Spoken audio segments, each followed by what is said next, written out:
Bonjour à tous, on est au jour 13 où je m'entraîne et je mange comme Thibaut InShape. Donc là, on est sur la version longue qui se passe sur YouTube, hein, comme vous pouvez le voir. Donc je me suis complètement trompé sur la vidéo de hier. Donc ce n'était pas le jour 13 ou 14, je crois que j'ai mis. C'était le jour 12. Et du coup, aujourd'hui, c'est le jour 13.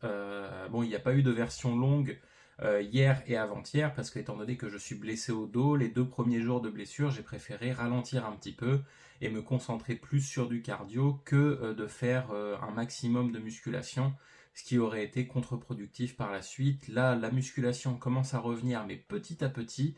J'y vais vraiment tout doucement, j'évite de surcharger ma blessure, hein, tout simplement. Donc au fil des jours, ça ira de mieux en mieux. Donc je vous laisse avec la vidéo. N'hésitez pas à like, commenter et abonnez-vous, republier aussi. Ça m'aide énormément à avoir plus de visibilité sur les réseaux et j'aimerais bien atteindre, si possible, le premier grand palier que j'aimerais atteindre, ça serait les 1000 abonnés, où je prépare quelques petits défis qui vont être plutôt pas mal. Je vous en dirai plus une fois qu'on aura atteint ce cap. Et voilà, je vous laisse avec la vidéo et gardez la pêche. On se retrouve directement à la salle, donc je m'échauffe avec du développé couché à la barre vide, donc je fais 3 séries de 20 répétitions, donc à la barre vide pour bien échauffer, et je peux vous dire que ça commence déjà à chauffer un petit peu les pecs.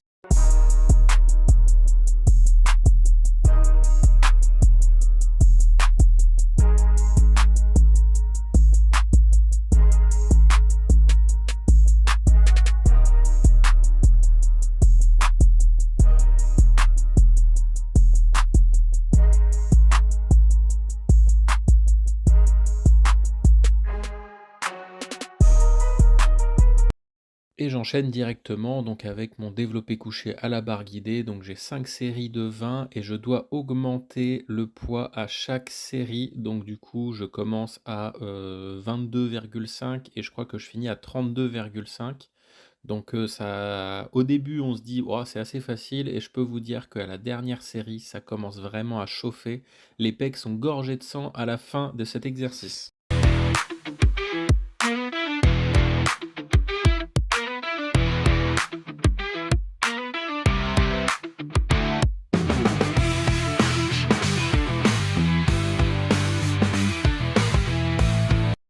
Ensuite, on enchaîne avec 5 séries de 20 avec le poids maximum qui a été utilisé juste avant, donc 32,5, et on rajoute des séries au maximum, enfin des répétitions au maximum juste après la série.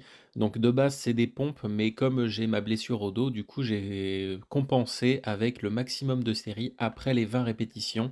Donc je peux vous dire que ça a chauffé énormément, j'en pouvais plus à la fin de cet exercice.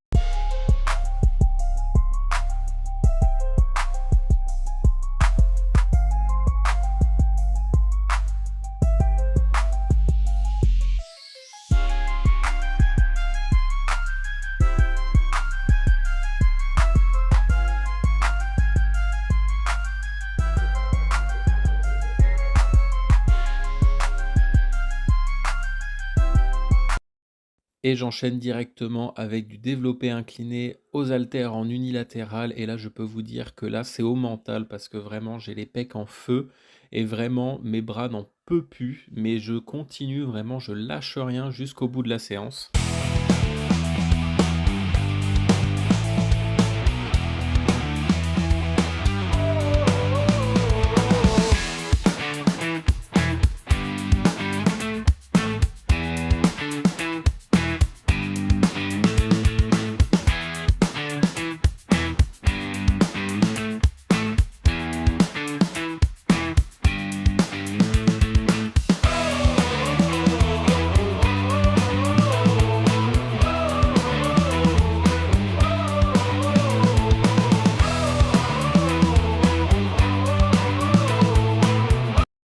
Et on termine les pecs, je vais plutôt dire, on les finit vraiment, hein, c'est vraiment on les termine sur, du tirage haut, pour les pecs, hein. Je ne sais pas exactement comment ça s'appelle cet exercice, mais, je peux vous dire qu'à la fin des 4 séries, vraiment les pecs étaient congestionnés, j'étais en feu, ça me donne des courbatures, mais j'ai tenu jusqu'au bout.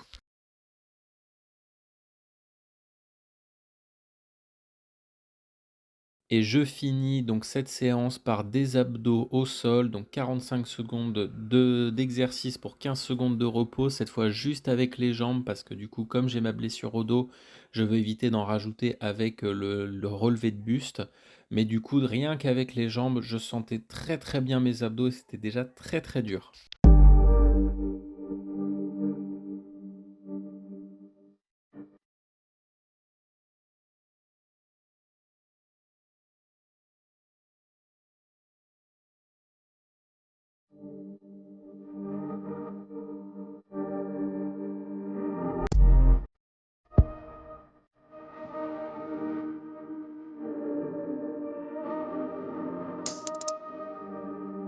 On est quand même sur une bonne petite séance, hein, comme vous pouvez le voir.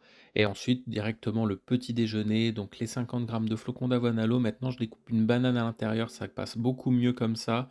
Mes 4 œufs et mon thé vert. Et très franchement, maintenant, le petit déjeuner passe vraiment très très bien. Je pensais pas que ça passerait aussi bien. Ensuite, donc le repas du midi, je me suis fait des pâtes complètes au parmesan. Je me suis fait un filet de poulet que j'ai découpé pour qu'il cuise un petit peu mieux. Et très franchement, pareil, ça passait tout seul. Je me suis fait des petites carottes râpées en entrée parce il en mangeait quand même beaucoup à une époque. Et très franchement, ce petit repas passe très très bien, hein, comme vous pouvez le voir. Très franchement, ça s'est fini vite. Ensuite, donc le cardio du jour, j'ai fait 35 minutes de vélo assis et ensuite j'ai fait 15 minutes de vélo elliptique. Vraiment, ça fait du bien, hein, de faire ce petit cardio dans la journée. Et ensuite, directement, c'était la petite collation, le shaker de Clearway, comme d'habitude. Le repas du soir, donc des pâtes complètes, du tofu fumé avec du pesto rosso et ma fameuse petite souche. Je me suis pris un petit skier parce que je manquais légèrement de protéines. Et comme d'habitude, le petit de carré de chocolat noir, 85%. Et ça passe toujours très très bien. Et voilà. Merci d'avoir regardé la vidéo jusqu'au bout. Si vous êtes encore là, sachez que ça me touche énormément. Les personnes qui regardent les vidéos jusqu'au bout, ça me permet vraiment d'avoir plus de visibilité sur YouTube, hein, parce que c'est vraiment ça qui regarde avant tout. Aussi les likes, les commentaires, ça m'aide beaucoup. N'hésitez pas à me donner votre avis sur ce que je fais. Enfin vraiment, n'hésitez pas en fait à commenter, à liker. Vraiment, ça m'aide beaucoup. Et surtout, donnez-moi vos avis, donnez-moi même des influenceurs que vous pourriez aimer en fait que je fasse l'alimentation. Évidemment, je précise des influenceurs fitness qui ne sont pas, on va dire, dans l'excès. Je ne vais pas prendre le programme d'un bodybuilder, par exemple, hein, donc commencez pas à me sortir des noms de bodybuilders américains, c'est pas la peine, hein, je pourrais pas suivre leur entraînement et encore moins le régime alimentaire qu'ils ont. Donc voilà, je vous remercie d'avoir regardé la vidéo. Merci de lâcher un like, commenter, mais surtout abonnez-vous et je vous dis gardez la pêche.